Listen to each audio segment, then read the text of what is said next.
Coaches.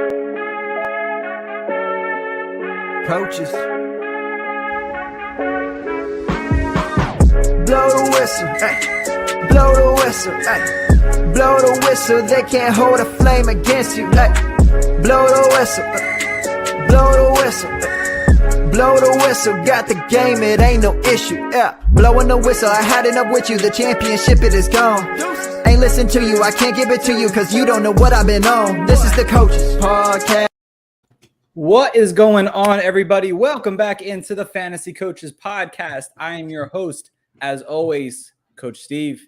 With me today is Coach John. Brother, what is going on? Nothing much, just another beautiful day in Florida. I'm just hanging out, excited to talk football, start sits, get the fans going, get the chat going. This is going to be a good episode. That's what we are aiming for, guys. So when you join in, if you have any comments, please send them to our chat here, and we'll happily answer as many as we can for you guys. Coach Gibbs not with us today. He had to deal with some family things. It's all good, but just know some routine things. He had to miss today's episode, so he won't be with us, but he'll be back, obviously, over on Monday. So like I said, we have a lot to go through today. Got a lot of starts and sits to talk about here. So let's get into the news before we get into that.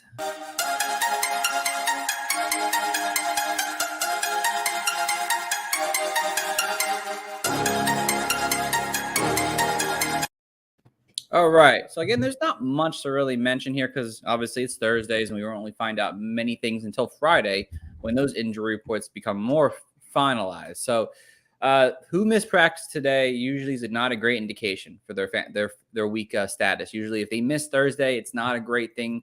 It's looking on the bad side. So obviously right now, Rashard Bateman, Treylon Burks, Amon St. Brown, Kyle Pitts, Curtis Samuel, Jahan Dotson, and Cameron Brate all not practicing as of this afternoon around 4:30 when I put this together here. So it's definitely slightly concerning. You want to keep your eyes on all these guys, whether or not they're playing. And maybe at some point we'll go through a couple of them at the end and see if they are healthy, are we going to start them or not. So we all know Javonte Williams did get put on the IR out for the season. So Denver Broncos went and signed Latavius Murray, but he is inactive tonight. So if you thought about starting him, even though we told you to pick, actually, we didn't tell you to pick him up because he wasn't in the news yet. But if you did pick him up, definitely don't start him tonight. And obviously the big wait and see. Yeah, wait and see kind of approach. Yeah. And of course, Jonathan Taylor is out tonight. And Philip Lindsay gets called up from the practice squad. So it could be interesting. If anyone is maybe listening now, John, is there any hopes of starting Philip Lindsay tonight, or is it just going to be Nyheim Hines for you? For me, this is what stinks is because, I mean, you want to believe in Philip Lindsay, and you want to believe in someone else coming through, but I think it's just going to be Nyheim Hines. I wasn't thrilled to start Jonathan Taylor against this matchup as it is, and so now you have Nyheim Hines, the backup. I'm nervous. All these people who are like, "Oh, Nyheim Hines is a chalk play." I don't know. I have trouble believing that, Jonathan Taylor has struggled to run with this offensive line and this offense lately, and I just don't think that Nyheim Hines is going to come through and explode for a big game. So I'm nervous with both, but I guess if you had to pick one, I'd pick Nyheim Hines. Okay, I respect it. I did have put a stat out there earlier this week here. Nyheim Hines had seen double-digit carries 4 times over his 5-year career now. Twice in 2018 where he had about 80 yards in both games. One game he had 7 receptions, which was pretty good for fantasy, obviously. And in 2020, he had 2 games over 10 carries. Both of those over actually 80 yards. And he had 8 receptions in one and 5 receptions in the other. So if you're in PPR leagues, it might not be a bad play because they might not be able to run the ball with Indy, but you can be sure that they might try to do short passes to kind of get the offense moving downfield. So Nyheim Hines could end up having a big day. We'll see what happens. I still have Melvin Gordon over him at the moment, but we'll see. Hopefully it works out. And obviously DeAndre Swift is already likely out for week 7. So we're going to get another week of Jamal Williams. Cameron is in the chat. Cameron, what is going on, my friend? Cameron. All right, coaches. Just dropped Rondale Moore to pick up Elijah Mitchell. 16-man league, full-point PPR. Having second thoughts now. Was it a bad move? Not a terrible move. I think, Elijah Mitchell coming off IR is going to be the man once he gets there, but you still got to wait a couple weeks. Rondell Moore wasn't doing much. And the looming, suspension ending of Hopkins coming back could change that offense completely. So I don't hate the drop. I think it's a little premature. But if you were afraid that one of your league mates was going to grab him, and in a 16 team, starting running backs are, really hard to come by. So I get why you did it.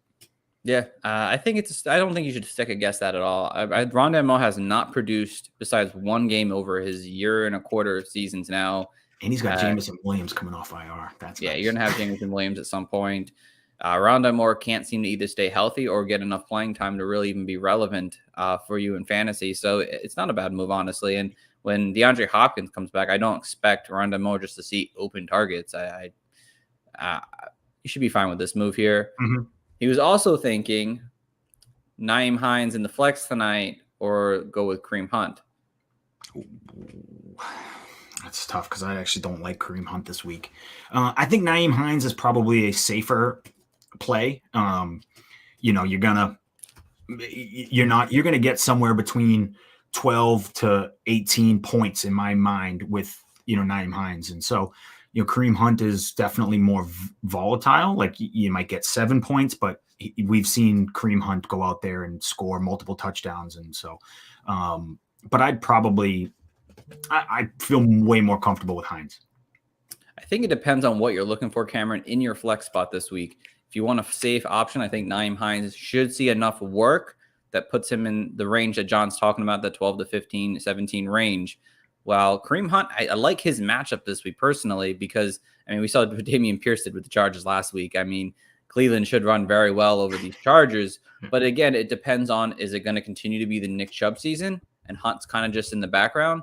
That's a big issue. But this could be that week where Kareem Hunt puts up 2 touchdowns and 90 yards. It's just that's the way it happens. He's more of that boom bust guy. If you want in your flex, it has that upside that you might need this week. But if you want a safe option, usually running backs do well on Thursday Night Football. Usually the case. Hines should end up seeing maybe at least 4 or 5 catches in this game at least, and hopefully the yardage is there. Again, he's a safer play. He's not going to have that upside, but if you're looking for upside, Kareem Hunt's the option. But I think I like Nyheim Hines slightly better. But again, it is close with both these guys.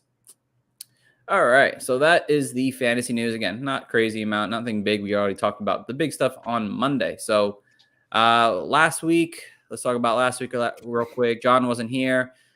Me and Jibs, not the greatest week, honestly. 4-8 and 5-9 for Jibs. I got Daniel Bellinger, Irv Smith right, Cooper Rush, Derek Carr, mostly just the quarterbacks and tight ends. Jibs had Rex Burkhead, Antonio Gibson, Josh Reynolds, DJ Moore, and David Njoku. So we're going to aim to do better. And I believe, honestly, when I was doing these picks, I was like, I think I hit all 9 this week. I'm thinking I'm going to hit all 9. That's the worst when you feel great. And then Sunday rolls around and you're like, oh, man, I was just wrong. I have a very big confidence I'm going to hit. Well, it's 12 actually. I'm 12 this week. So I'm excited. So let's get into that action here. So we'll start with the RB position here. John, who's your first RB sleeper this week? My RB sleeper this week is going to be Damian Harris. I think he's got a great matchup. I think you can start both Patriots running backs. I think this is a rare occasion that you're going to feel comfortable with either one. But we just watched Rashad Penny torch that team. And I think Damian Harris is a similar archetype, kind of high volume, beat you up, and then later in the game, break off some big runs. And so I'm totally happy. I have him, ranked as a top 20 play this week. So I like Damian Harris a lot. Yeah, no, Damian Harris is in for a good week. That's for sure. The Lions have been the second worst team against running backs this season, allowing over 26 fantasy points per game. So, definitely like Damian Harris a lot this week. My first RB sleeper this week, I'm going with A.J. Dillon. Now, A.J. Dillon has really fallen out of that must-start flex option over the last 3 weeks with mediocre performances, really bad, under 10 fantasy points each of the last 3 weeks after his pretty solid week 1 performance. But I believe that this is a game where it's going to turn around. The Giants allow the 10th most fantasy points per game to running backs. They allow the 4th most yards so far on the ground this season. And I just have a feeling that it's time to get back to using these RBs to their full potential. And I think they're going to go to London and they're going to just run the ball down their throats all day with both A.J. Dillon and Aaron Jones. And I think Dillon gets in the end zone finally after a few weeks off and ends up with a really good fantasy day. So for me, AJ Dillon is my first sleeper running back this week. That's a good one. I've been trying to target him in dynasty leagues as a sort of buy low candidate lately. I love the talent of AJ Dillon. I think things just are not falling his way game script wise. Yeah, kind of. It's unfortunate, but he should be able to get back to it again. He definitely has a good long-term dynasty value, hopefully. So, All right, John, back to you. What is your second RB sleeper, my friend? My second RB sleeper is, and I don't know, I feel kind of cheating that this is a sleeper, but he's coming off a down week, and that's James Robinson. I think, the snap share and snap percentages has gone down with James Robinson for sure. Travis Etienne is working in 2-minute drills and when they're behind, but Houston is dead last in rushing at defending the running back and yards to the running back. So I think James Robinson's just going to get early volume. Jacksonville's a great team. They're going to be up early on Houston, and they're just going to run that clock out. And James Robinson's going to get his typical, 18 touches and do a lot with it. So, on a down week after, James Robinson sort of saw less snaps and, put up a bit, I think it was like 3 fantasy points. I think he's due for a big bounce back. Absolutely. I mean, Houston has allowed the most fantasy points per game and the most rushing yards to running backs. It's time for them to get back to running the ball and then throwing it when needed. In this Jacksonville offense, I expect Jacksonville to blow away the Texans this weekend, and it comes down with James Robinson leading the charge. All right, so for my second RB sleeper this week, I went a little farther down the list here, guys. Rachaad White, which potentially, if he could be out there on waivers, potentially. Maybe not, but potentially. So White finally got used in this Bucs offense this past week on Monday. And it looked great. Exactly what we wanted him. Someone who was able to catch the ball out of the backfield and do work that way. And he was able to actually snag a touchdown for us this past week in fantasy. And I think their game plan is they're going to have to find ways to get the ball out of Brady's hand very quick and often here. And using both these running backs in the passing game is a great way to do that overall. And again, even if he gets some rushing work, that's even good too. Because they play the Falcons this week and they've allowed the 10th most rushing yards this season to running backs. So this could be a game where the Bucs get ahead very quickly and they might not let, Leonard Fournette overuse himself in this game, and Rachaad White could end up seeing work in that way as well. But in PPR leagues, I do like White as a nice sleeper this week in fantasy. I think he could end up having a really good fantasy day. So White is my second RB sleeper of the week, guys. Let's see what Cameron said. He said, thanks, guys. I'm sure this week has some homes. CD market. That's a pretty good team. I feel like I need to put up some points to keep up. Mahomes,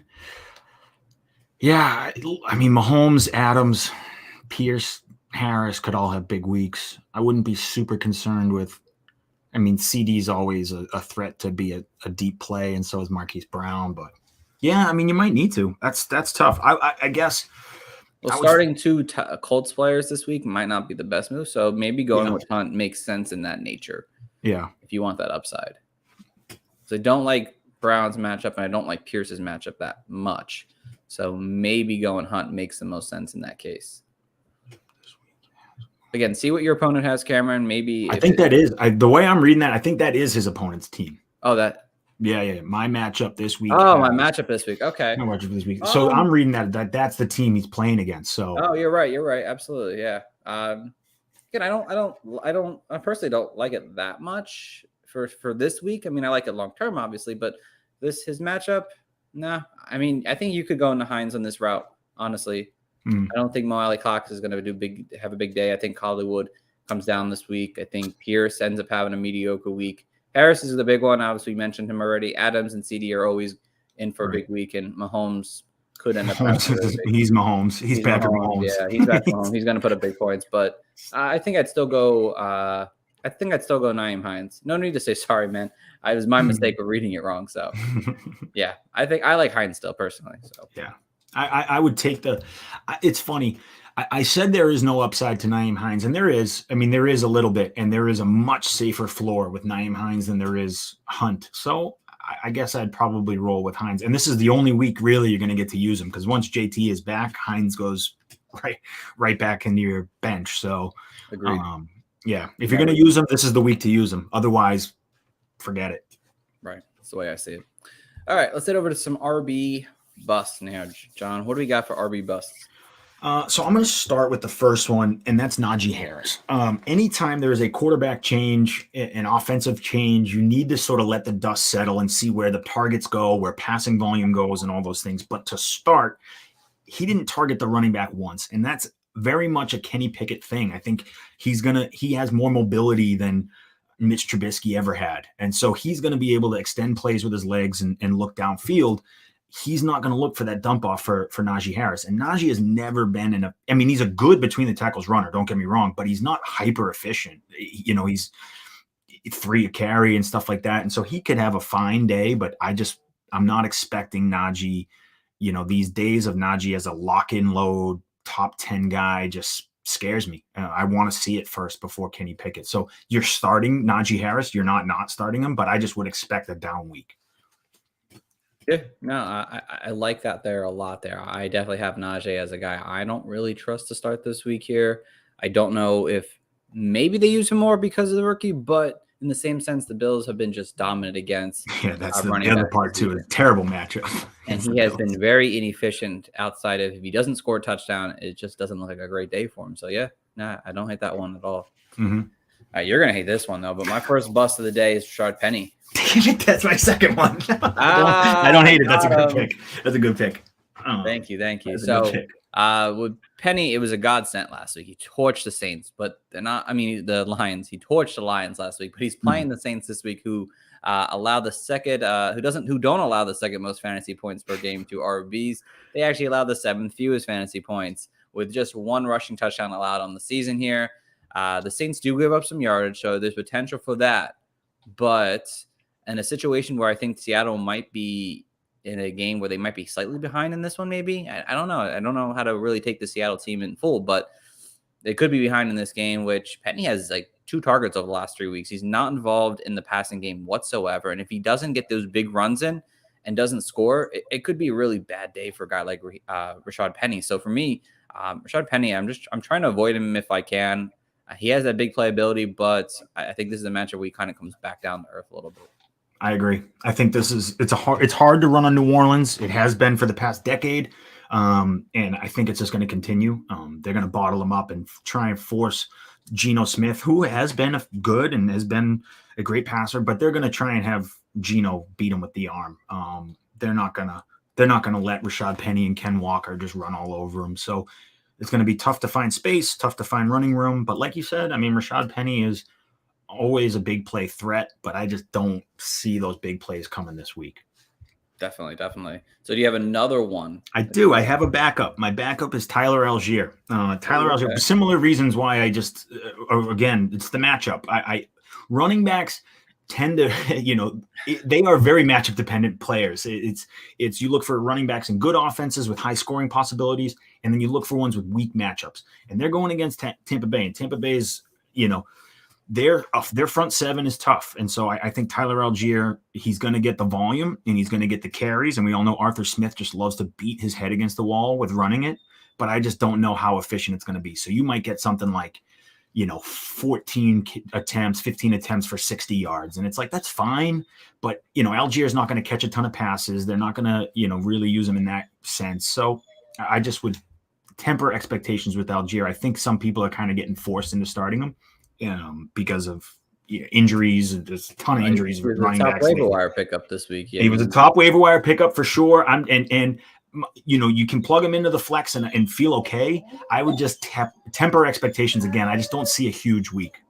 Yeah, you might have to start him as an RB2 because if you're spending a lot of money on Tyler Algier, you probably were pretty bad at running back. But yeah, it makes sense. The Bucs allow the 3rd fewest fantasy points to running backs this coming season here. I don't know what to expect out of this team. I don't know how much of a split they use between him and Cabe Huntley. That could be a thing.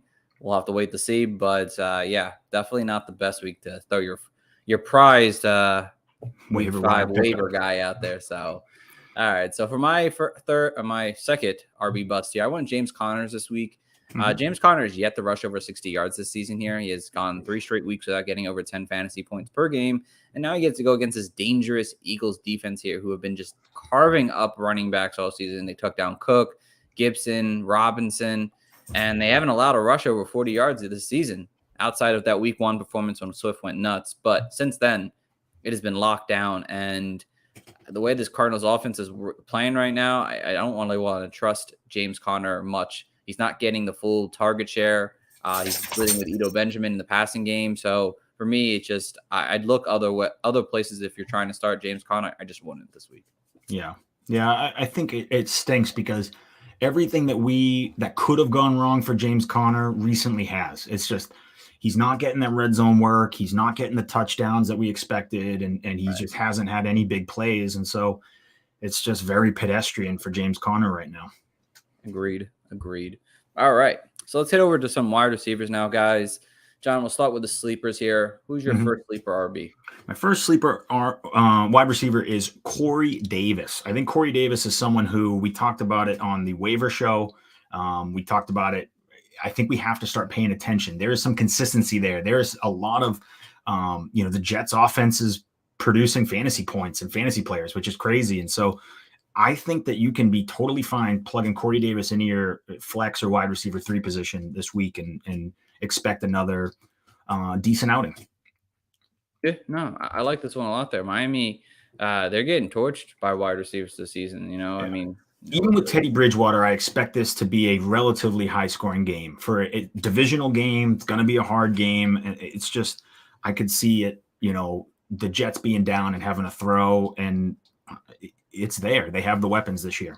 Yeah, they've allowed at least 5 touchdowns to wide receivers, and they've allowed the 5th most fantasy points to wide receivers this season. It makes sense. I don't expect us to just blow them out. I expect them to really fight for this game, honestly, and I think Corey Davis is a big part of that. So, all right. So for my first sleeper, I went with some. I'm terrible with sleeper or wide receivers. I have to say it out loud. I have to admit my fault here. But Kyle Phillips from the Tennessee Titans, slot wide receiver, is my first sleeper this week here. And Phillips had a strong week 1. 6 for 60 was really good to see that because I really liked him coming into training camp here. And he kind of dealt with some injuries and dealt with some fumbling. But with Treylon Burks possibly missing this game, and I think it's more likely than not that he misses this matchup this week, I think Kenny Phillips ends up having a shot at the slot role this week. And like I told you about Ryan Tannehill, him and slot wide receivers just make a lot of sense. And the Commanders have allowed over 85 yards each week so far to their opponent's slot wide receiver. I expect this to be a game where they might have to throw the ball a little bit, kind of have a small shootout potential there. So if you're looking for a flexible option, I like Kyle Phillips to take that big upside play out of him this week.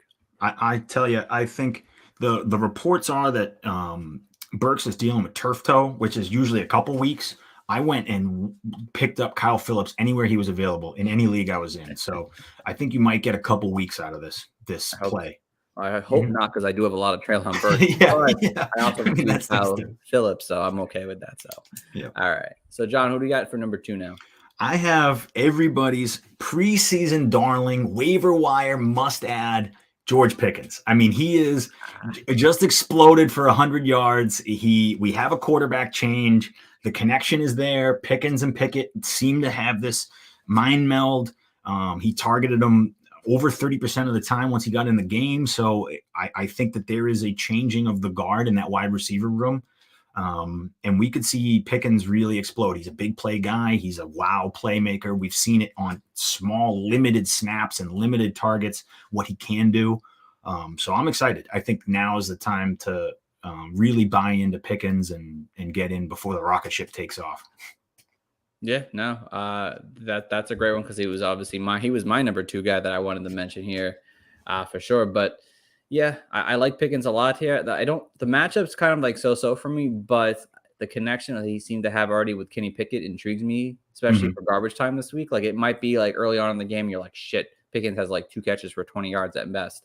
But then he finishes with over 100 yards. So I think that's a real possibility for this matchup against the Buffalo Bills this week. So I do like that one there. So yeah, players like that are always scary, and it's not always high volume, but it's downfield, big play stuff. And so he might only get 8 targets, but they're going to be 30-yard targets. They're going to be big air yards. And so, all he needs to do is connect on a few of them, and he has himself a big day. Yeah, absolutely. Threw me off on a limp here. Sorry. No, I should have really come up with a backup to each one of these. That's payback for taking Rashad Penny from me. Nah.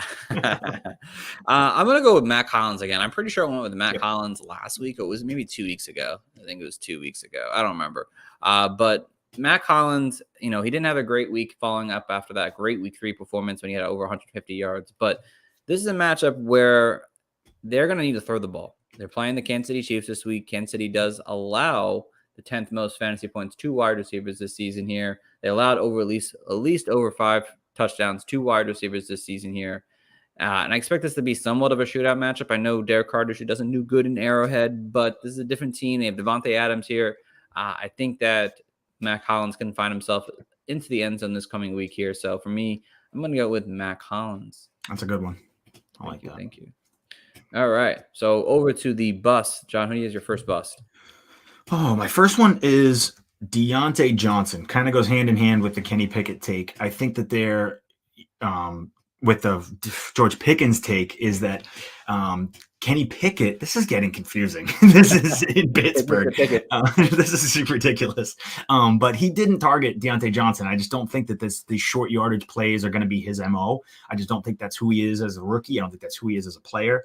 Deontay's still going to get targets. He's still going to see his, but it's close to the line of scrimmage, short play stuff. And in a bad matchup, you don't want it. It's just going to be, again, he might see 11 targets. He might catch 3 of them, 5 of them, 6 of them, who knows, but it'll only be for 40, 50 yards. And so those types of players, to me, if they're not very efficient or getting an extreme level of targets, they're not really fantasy haymakers. And so I just get nervous with Deontay Johnson. I think you have to start him, but again, there's a lot of people, to be honest, I might sit him for. But it's scary if you're a Deontay Johnson manager right now. Yeah, I mean, he's not seeing he's seeing some of the target volume, but he's not seeing enough where he's producing with it, and he's not scoring. And Buffalo has been really good at stopping wide receivers from scoring this season here. So it definitely could end up being a really bad game, especially if there's no real chemistry built between those two. So I get that one a lot. I had him as a sit this week too. So for my first bust, I went with Devonta Smith this week. I know the Eagles have been fantastic, obviously, to watch on offense here, but Devonta Smith has been really boom or bust. He's had 2 good games and 2 bad games this season here. And even last week where they were down 14-0, he still didn't produce, which, it shows me that they don't need to pass the ball pass the ball to Smith to have their offense work. They don't need to do that. So the Cardinals allow the 7th fewest fantasy points per game to the wide receiver position, haven't given up over an 80-yard receiver this coming season here. I know the Eagles aren't known for their passing. They are a good run team. I know they can pass, but they don't do it consistently. And Smith is just way too inconsistent for me. I think it could be in a tougher matchup. I think Smith ends up having himself a pretty mediocre day at best. So for me, he's my bust. That's a good one. That's a good one too. Thank you. My next one is, and I feel bad, using this because it's low hanging fruit, but DJ Moore. DJ Moore is my next bust. I mean, he got 11 targets last week, and everyone wants to chase the target volume and chase all that, and think the talent is too good. It's gonna turn around, and I just think something stinks in Carolina, and it's either it's Matt Rule or it's Baker Mayfield or it's something. That team just doesn't look right. Their offense there's no flow. There's no connection at all in this offense. They barely move the ball. And I think, the targets that were going DJ Moore's way, 4 or 5 of them sailed over his head by 10 feet. So, the targets were there, but if you really look, they were not catchable targets. It's like there were a few that were just abysmal. So I'm sitting DJ Moore until further notice. Yeah, don't trust DJ Moore whatsoever. I love that there, John. Yeah, he's just been bad this coming season here. Even the 49ers, I believe that's who they play this week. They're solid against wide receivers this season here. Top 10 in most categories against wide receivers. It's hard to trust DJ Moore at all right now. He needs to put it up maybe even multiple weeks before I can consider trusting him again. So right. All right, so for my second bust, I went with Drake London. London didn't have a great game last week. I know he's been a pretty solid target hog in the Falcons offense, but he's got another tough matchup here, and it could be a really mediocre day for him. The Bucs haven't allowed, again, also like the Cardinals, haven't allowed a wide receiver over 80 yards yet this season here. They've been really good against wide receivers for the most part. And this offense on the passing level has been very shoddy at best. And if Kyle Pitts, who hasn't practiced really much this week, doesn't play this Sunday, everyone's like, oh, the targets will be there. But yeah, but he's going to get double covered as a rookie. And he's a big guy, but they're going to find a way to lock him down and force him to go a different direction here. So I think Drake London ends up with another mediocre game that we saw again, like in week 4. Mm-hmm. And that's another one. That's another team that I think is just I don't know if it's an Arthur Smith problem or what, but that offense just doesn't seem to be cohesive and using their weapons correctly. And you'll get spike weeks because I think there is so much talent in Drake London and that he can do it in spite of the offense. But it's I think that's a good bet. That's a good bet. No, definitely. I think they just need a better quarterback. That's what it is. It's just Marcus Mariota is just he's a solid backup, but I don't think he's a starting caliber quarterback. Yeah, he's limited. He's very limited, and we're seeing that. Very, very. You know what's not limited? Our sponsor, No House Advantage, guys. No House Advantage has brought us on for another month, which is a great sign. I love that. They've been fantastic with us. Their app is amazing. The website is amazing. But let me tell you about No House Advantage. They're changing the game by offering the most dynamic fantasy sport platform available today. You play in their pick'em contest versus other people. I've done it for a shot at winning $150K plus in cash. You download the app, you choose a contest, you select some player props, and you earn points for each correct answer. So you go from like 10 to 1. It's really cool. You climb the leaderboard at your shot at the big money every single day. You can also test your skills versus the house and win 20 times your entry for hitting all your picks. I haven't done it yet, but hopefully one day. Bet up to 5 player props, over-unders, or individual player matchups across every major sport league, including the NFL, NBA, MLB, PGA, MMA, and NASCAR. Use the promo code COACHES to sign up at nohouseadvantage.com or download the app at the app stores to get your first deposit match up to $25.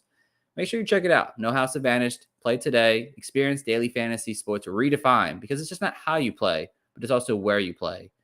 So you don't want to miss this out. And use our promo code COACHES, guys, and get that discount. Help us out. It's really worth it. It's such a cool app. So promo code COACHES, guys. It is a lot of fun. I've been playing around and messing with it. It's cool, the concept. I like it. So it's fun. And it's worth, everyone loves gambling and everyone loves, a little extra juice on games. And so you might as well check out No House Advantage. I definitely do it when like mid-afternoon we're like, oh, my teams are losing. I gotta do something. I gotta get something for the 4 o'clocks. All right, let's see. All right, so we got another comment here. Half point PPR start 2. Chris Godwin, Chris Olave, Nyheim Hines, James Conner. He also has Lenny and Brady in his lineup, if that makes a difference. Ooh, I mean, I would. I'm starting Olave 100%. Yes, you got to start Olave.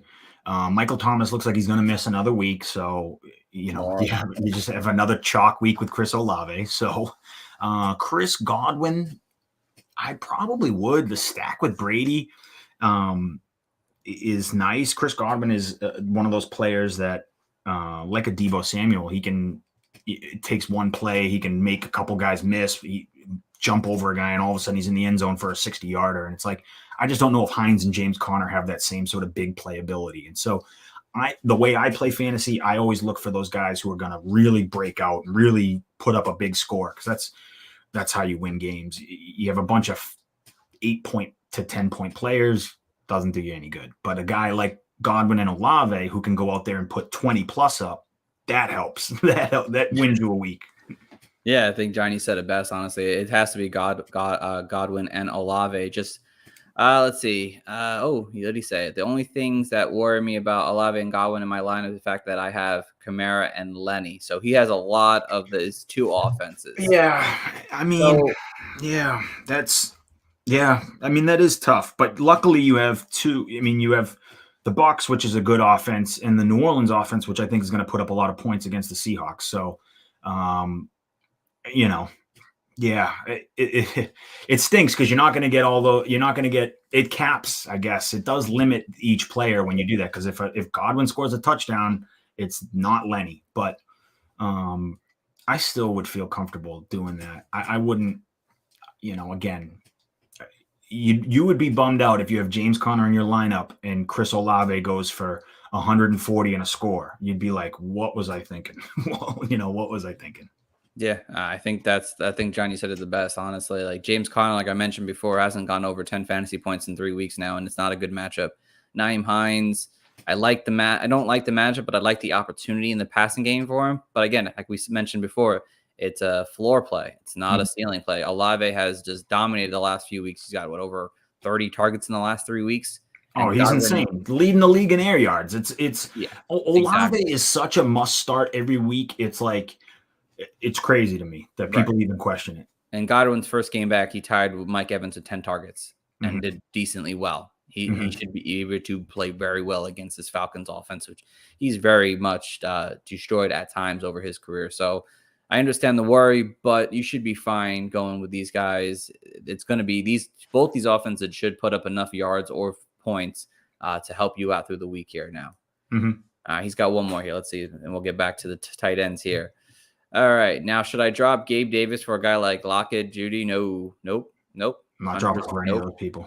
Nope. I'm not dropping him for any of those people. You can, if you are tired of the Gabe Davis experience, you can trade him for sure, and then go pick up any of these people. I would probably pick up Corey Davis, which makes me sick to my stomach. Allen Lazard probably have my boat still. Oh, Allen Lazard. I didn't even see Allen Lazard. Yeah, I'd probably get Allen Lazard then. But I would not drop Gabe Davis yet.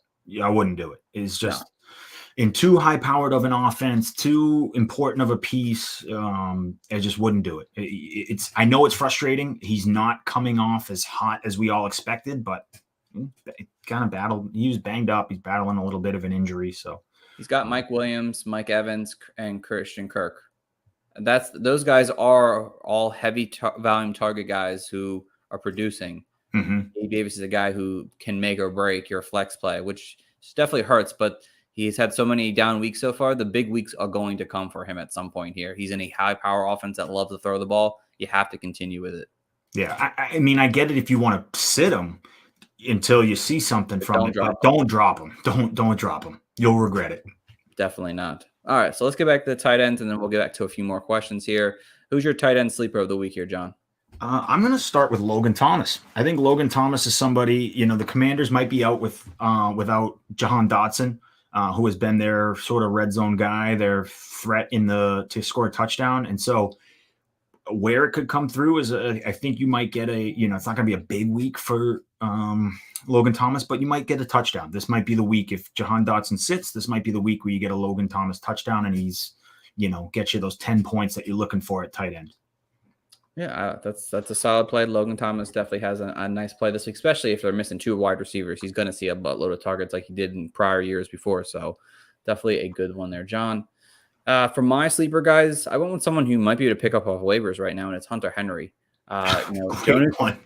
Jonas Smith is hurt, and I don't think he's going to play this weekend, if I'm not mistaken. I mean, we'll see if that changes, but you need to find a milk carton to find where Hunter Henry has gone over this year. 5 receptions, 41 yards on the season. That's not great, and it's really hard to sell it, but they play the Lions this week, and the Lions are on the bad side of allowing fantasy points, yards, and tight ends to touchdowns, 2 tight ends this season. So Hunter Henry could be in for a really solid outing here. They don't really have a lot of weapons in the passing game in general sense, even though it's probably going to be a really run-heavy team. I think Hunter Henry couldn't find himself in the end zone this week, or at least get the yards to make him somewhat of a borderline tight end 1. So if you're looking for a tight end that you don't like, or you don't like your current tight end, Hunter Henry could be an option for you. It's a little bit of a deeper sleeper, but there's potential there with Hunter Henry this week. Yep, I like it. I think Hunter Henry is going to be, depending on how much time Jonnu Smith misses and depending on when Mac Jones comes back, I think Hunter Henry is always a threat in the red zone to get a touchdown. And when you're at this level of, when you're outside of sort of the big 3 or 4 tight ends, it's like, I'm just looking for a guy who's going to score. And I think Hunter Henry has got that opportunity, especially with Jonnu out. Right, exactly. This is an interesting one here. Full point PPR, Romeo Doubs or Jerry Jeudy. Doubs obviously has the Giants, and Jeudy plays tonight. This is a tough one. This is a tough one. This is so hard because I love Jerry Jeudy, and I want Jerry Jeudy to be great. But this is where we have to start changing our minds and opinions on name value. And this is the hard part because it's going to be hard to sit Jerry Jeudy on name value. Romeo Doubs is ascending. I mean, he almost dropped a second touchdown.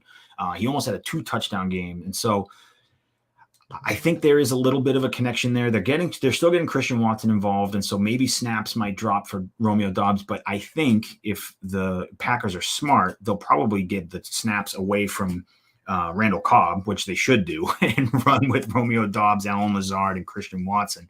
And if that's the case, then Romeo Doubs will be just fine. And he seems to have a little connection with Aaron Rodgers in the red zone. So I'm going to go with Romeo Doubs. Yeah, I think I'm going to go Romeo Doubs too. The way I look at it is that Romeo Doubs had 8 targets last week. Jerry Jeudy has yet to go up 8 targets. Mm-hmm. And both teams, unfortunately, that's not great matchups for either one. They're actually their opponents are the second and third fewest fantasy points to wide receivers this season. So I wouldn't expect boom games out of them. But who do I trust at the end of the day and who's going to get the targets? And I trust the quarterback with the Packers and then the quarterback with Russell Wilson, who has not played well all of the season. Give me Romeo Doubs. John said it best. He's ascending right now. I'd rather have Romeo Doubs starting this week in full point PPR. Mm-hmm. All right. So, John, let's get back and we'll get to another question after this. Who's your tight end bust this week?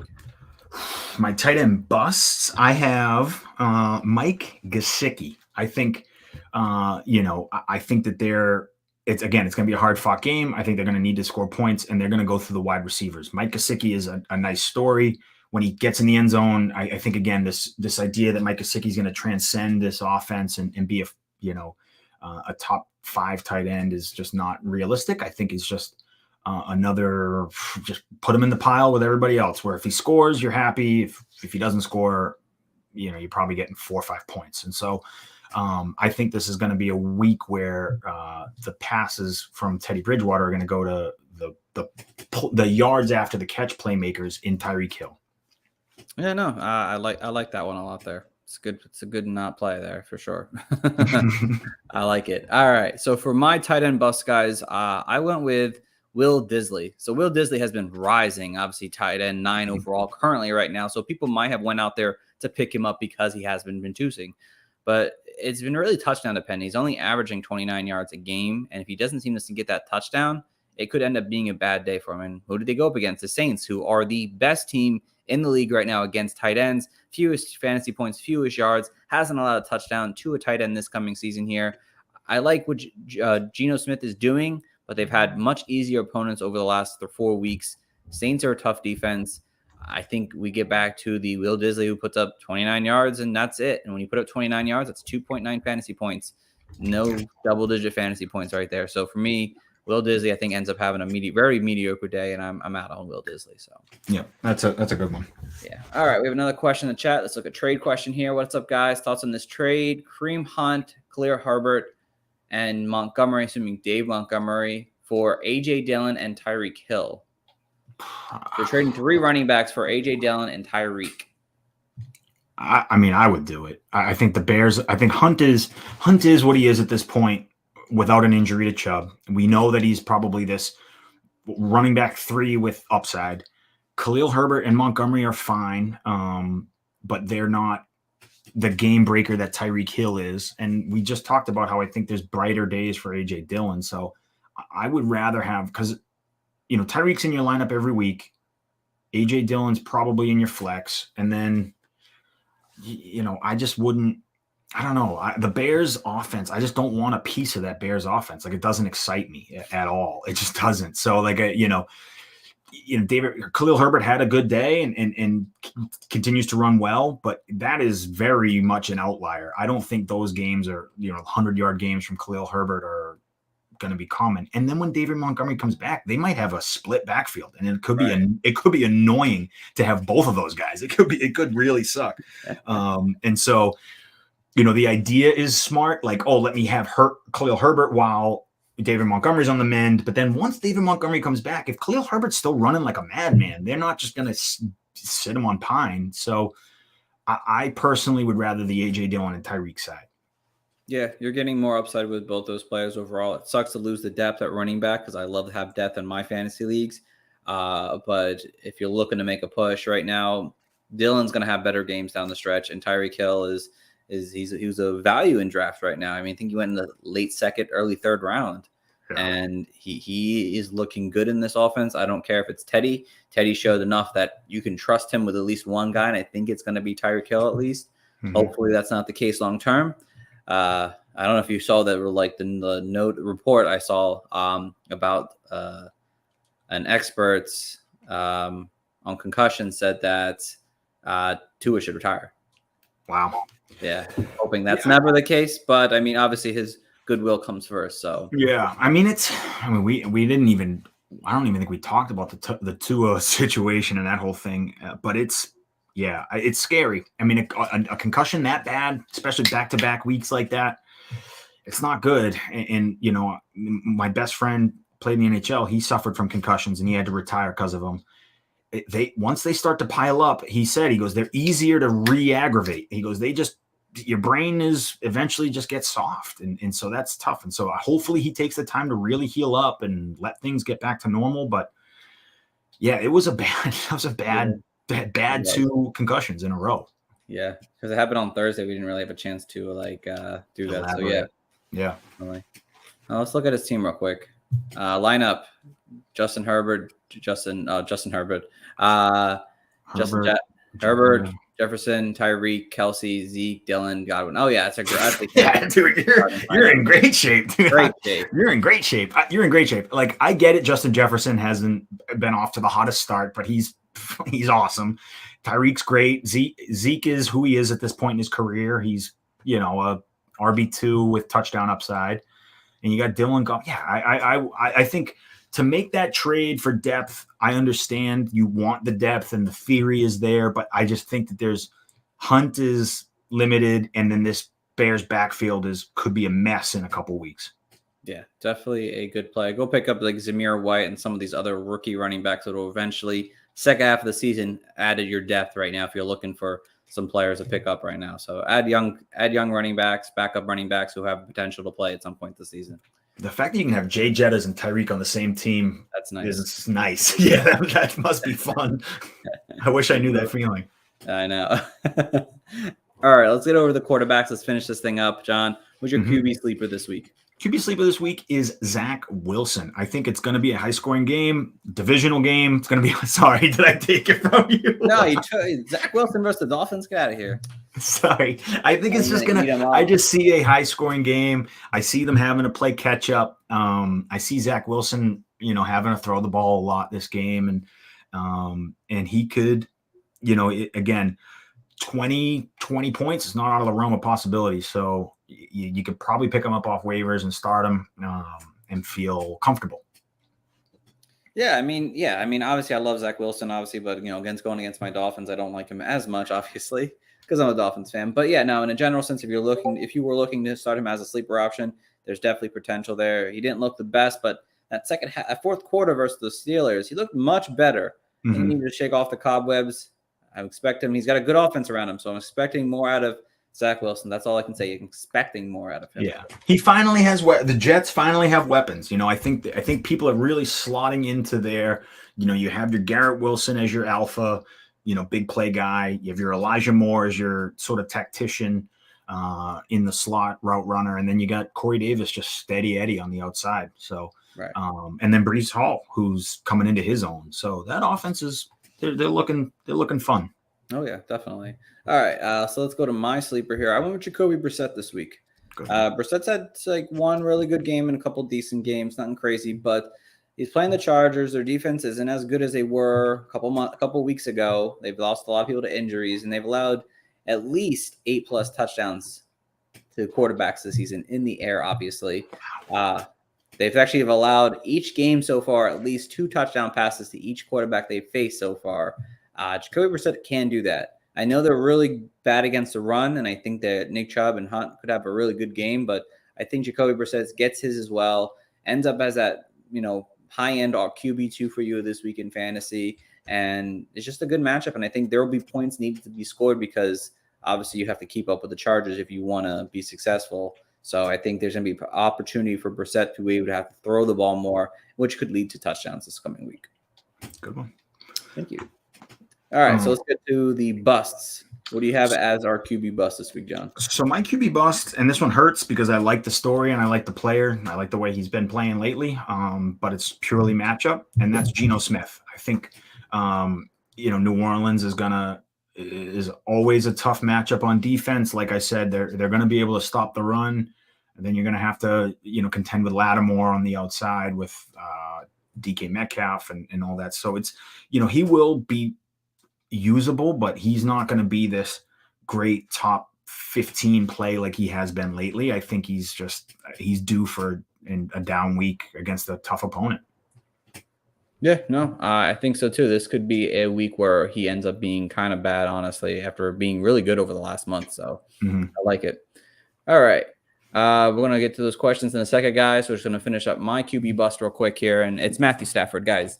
Matthew Stafford hasn't eclipsed over 11 fantasy points just once this season. Just once. Every other week has been under 11 fantasy points. He has more picks than touchdowns this coming season. He hasn't done a touchdown over the last 2 weeks now. And the Cowboys have allowed the 6th fewest fantasy points to quarterbacks, just averaging about 12 points to a quarterback this season. They haven't allowed a quarterback to throw more than just one touchdown this season.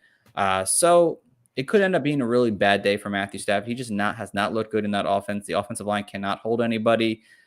If he's not getting the ball to Cooper Kupp, it's really nothing else going for Matthew Stafford. And Tyler Higbee's been pretty good too. But outside of that, I mean, it's just been really atrocious to watch Matthew Stafford play football this year. And if you're starting him this week, you probably should look. Otherwise, I think I'm at my QB 19 this week. Honestly, that's how bad I don't like to start him at all this coming week. So. That's they're one offense that I think looks a little shaky, but can figure it out at a moment's notice because they have, Sean McVay and they have the pieces, but it hasn't looked great. If you're not named Cooper Kupp or Tyler Higbee, it has not been good for fantasy. Right. All right. Cameron's back here. I just wanted to repeat my question. You guys think Hines is a safer flex than Hunt though? It's kind of a point. I mean, you could consider it a coin toss, but the way I see it is that, Hines could get you that 12. He could get you the 12 points. I don't know if he has a ceiling play though. That's my one concern. I don't know if the ceiling play is there. Hunt could go for 90 yards and 2 touchdowns, 3 touchdowns this coming weekend. I don't think Nyheim Hines has 2+ touchdowns in his arsenal unless he's seeing 12+ receptions in this game here. That's the only way I see it. I think he gives you enough to give you those 12 points, but Hunt could give you less, or he could end up giving you 25. And that's the kind of way I see it, Cameron. Yeah, kind of like how it was in week 1. Kareem Hunt, it was just that's how the touchdowns fell. Anytime the Browns get in the red zone, they like to run it, and they'll run it with Kareem Hunt, they'll run it with Nick Chubb. They don't care. They're just going to run it. And so if the Browns get in the red zone and they call Kareem Hunt's number and he, stuffs in 2 touchdowns in a week, that can happen. Like, I just don't know if that can happen with Nyheim Hines. That being said, the passing, the PPR stuff, the volume he's going to get on the ground this week without Jonathan Taylor, that to me is why it's a safer play to play Nyheim Hines. Like, there's no way Nyheim Hines is getting, less than 10 points. It's just not going to happen. So I just don't know if Nyheim Hines is going to, if Nyheim, a lot would have to go right. It'd probably be a broken play and, a pass interference at the 1 for Nyheim Hines to get multiple touchdowns. So that's kind of my opinion on it. But if you're okay, and that's how you have to look at your lineup and kind of guesstimate. If you're okay with 12 to 18 points, put Nyheim Hines in there and don't worry about it. That's how I would play it. But if you say to yourself, if you look at the rest of your lineup and you're like, you know what, I need someone who might really go off, that's when you say, okay, maybe it's time to put in Kareem Hunt because 7 points sucks, but those 22-point weeks are like, that's fun. Yeah, that's the thing with Kareem Hunt. It's a boom or bust situation. So, yeah. All right, we got a couple more questions here. Albert said Russell Wilson or Trevor Lawrence this week. Russ obviously plays tonight. Lawrence plays against Houston on Sunday. I'm T-Law. I'm Trevor Lawrence. I think Jacksonville's gonna beat up on Houston. Jacksonville's a good-looking team, man. Oh yeah, they're a good-looking team, and Trevor Lawrence looks good. So I would feel comfortable starting Trevor Lawrence over Russell Wilson, which is crazy to say. Well, and that could change after next week. I mean, maybe they start passing the ball more in Denver. Maybe that's this with Javonte Williams out for the year. I don't know though. We have to wait to see it happens. But Trevor Lawrence has a good matchup. I mean, Justin Herbert was able to put up 300 yards and 2 touchdowns against him last week. Trevor Lawrence has been playing very well outside of this Eagles game. That was a tough matchup. We all said sit Trevor Lawrence last week because it wasn't a good matchup. This is a great matchup for him. Russell Wilson has a tougher matchup. I'd rather go with the way that Trevor Lawrence has been looking prior to week 4 than what Russell Wilson gave us last week, even though it wasn't still a good week. Yeah, I think, Russell Wilson, again, I feel like I've been harping on bad offenses, but that's another offense that just doesn't look right. And we expected that offense to really explode with Russell Wilson, and I just think there's some growing pains with them and Nathaniel Hackett. So right. Absolutely. Cameron, obviously, thank you. Appreciate it. Always. Anytime, Cam. All right, we got a couple more questions here. Should I sell Khalil Herbert this week or wait? I would sell now because if you wait, Montgomery's probably going to come back and then the value drops immensely. He did get a limited practice in today, if I'm not mistaken. So him coming back this week is very possible. So if you can sell him for a nice low-end RB2 or whatever, you can get a starting running back right now. Mm-hmm. Or if you're needing wide receiver help, either or, try to sell him now this week if you can. Yeah, I just think the window is going to slam shut on you. The second David Montgomery is active, that window slams shut on Khalil Herbert. It just becomes a backup with some upside, but that's it then until Montgomery goes down again, which who knows when that would be. Right. So, yeah. And we got one last question from Albert. Another one. Jamal Williams or Clyde Edwards-Helaire? Dude, Albert with the heat. Dude, that's a hard one. Swift is out again. I think Jamal Williams is kind of chalk. He's going to get all the work. He's going to get the touchdowns. So I like Jamal Williams, but I do like CEH as well. I mean, you want a piece of that Kansas City offense, but the snaps have gone down. Isaiah Pacheco has looked good. Jerick McKinnon's looked good. So if CEH doesn't get in the end zone, you could be in for a bad day. I don't see a situation where if Swift sits, Jamal Williams has a bad day. Yeah, that's definitely a tough one because Clyde has obviously the better matchup and Jamal has a tougher matchup for sure. But the way I see it at the end of the day is that, who do I trust to see the workload? And Jamal Williams, if I'm not mistaken, I'm just trying to look that up real quick. He saw, I'm trying to pull it up. I'm pulling it up for you right now. Saw 50% of the targets. I mean, Clyde this past week. He saw actually more, but I still prefer Jamal Williams in this situation. It's a tough one, honestly, Albert. It's really tough. Jamal Williams, RB3 on the year, by the way. Clyde Edwards-Helaire, RB5 on the year. Which is great. And Clyde Edwards-Helaire, RB5 on the year. I would try and find a way to – I honestly – Albert, you want my honest opinion? I would try and find a way to jam both of those guys in your lineup. See if there's a way you can get both. Maybe you sit someone else. Like, I don't know. Like, unless it's – I guess if you love everyone else that's in your lineup, but there is a world where you can start both players. But I would go – for the record, I would go Jamal Williams. Albert, I'm changing my vote. I'm going to go with Clyde Edwards-Helaire. Okay. I'm going to go with the receptions that Clyde is going to get in this potential matchup, which – the Raiders do allow receptions to running backs this season. I believe they're like top 7. Jamal Williams has not seen a lot of targets, which is the one concern I have. He's been seeing double-digit touchdowns in 3 or 4 games, which is crazy. That's why he's been so good, double-digit touchdowns. He doesn't get those touchdowns. Is his fantasy day that great? Clyde is also the same way, seeing a lot of touchdowns and whatnot, but he's seeing a lot of receptions, and this could be another game where he sees a lot of receptions, high-scoring possible game. I'm going to go Clyde Edwards-Helaire this one. And it definitely shocked me for saying that, but I think I'm going to. Well, I can't wait. I can't wait for Monday's show now. I circled it. I made notes. Yeah. Oh, God. We'll see how that goes. Oh, God. All right. We got one more here. Let's see. I got Hurts and Lamar. To be honest, I have no idea how I got both, but who should I start? Oh, Jesus. I mean, you can't really go wrong with either one. I mean, they're both superstars. I would probably let me look at the matchup. So I'm playing Lamar against the Bengals. Sunday night. Yeah, the Bengals that's another one. Has been very shaky, and I think even Teddy Bridgewater did pretty well against them. I'd rather start Lamar in this one. I know Hurts has been solid.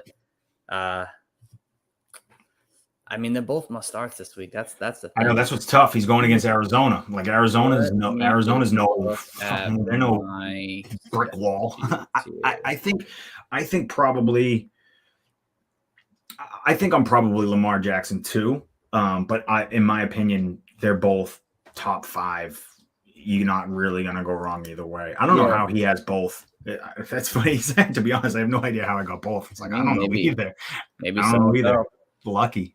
Both top 5 for me. I picked Lamar in a divisional matchup here over Hurts, but you could go either way. You should just literally toss a coin the night before, and you should be fine. Both these guys should get you 20 plus fantasy points. Should you try to trade one of them right now? I mean, you could trade her. Like I would trade. Yeah, you could trade either one, but trade one for basically, you could get whatever you wanted, really. I mean, think about it. If someone came to you right now and said, give me, I don't know. Yeah. What could you get? You could get.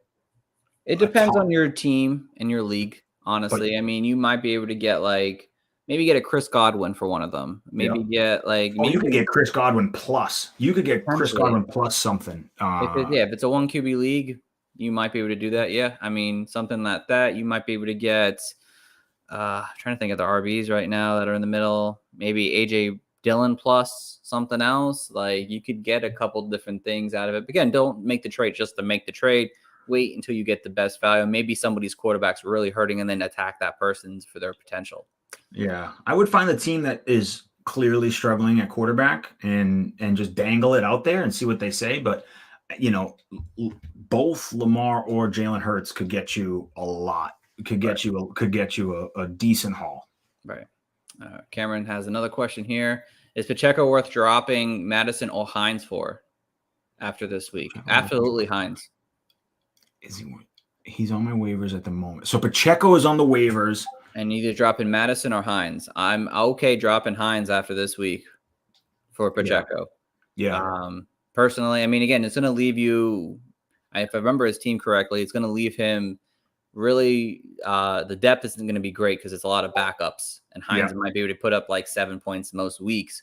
But, I mean, Hines just hasn't been good. I've been starting to consider dropping him in a few of my leagues and go for upside at this point.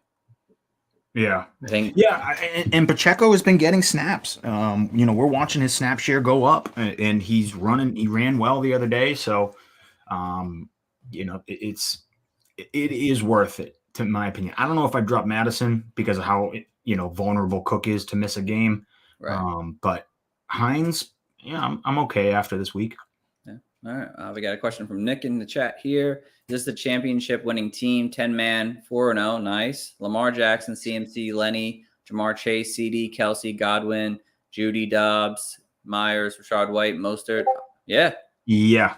Yeah. You're 4-0 for a reason. This is probably a ship winning team. I mean, you got Jameson Williams coming off IR any day. That's going to really add a boost to your flex. You got some stability with Jacoby Myers and Romeo Dobbs and some depth with Raheem Mostert. I think you're a pretty solid team. You made good trades too, trading Cordell Patterson and Hunter Renfrow for Lenny. Love that. Great. And then trading Drake London, Jamal Williams, and David Njoku for Jamar Chase and Jacoby Myers. Love that.